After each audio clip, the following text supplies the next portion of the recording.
Hey students, I've had more than one student ask me about citations on Utah's online library. So I just wanted to post this up and give you a quick reminder. I'm going to be specifically talking about Culturgrams because that one's a little bit weird.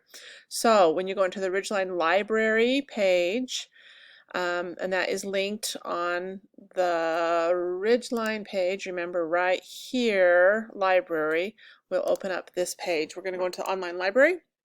Remember that if you need a password that at home you will, it's right there. It's online and school, username, password.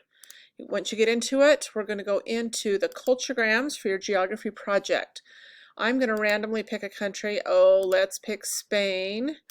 And when you get to the main page, now remember there's lots and lots of different things you can use on both sides of the screen. Doesn't matter what you use, you just need to cite Culturgrams. So you don't need to do a specific citation for housing in Culturgrams or visiting in Culturgrams. It's just Culturgrams. So after you've used Culturgrams, anything on here, you scroll all the way to the bottom and right there, generate citation. And we're going to do MLA. Look, there it did it.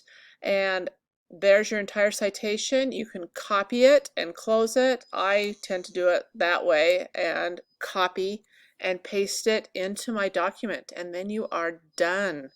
That is how to cite in Culturgrams for your geography project.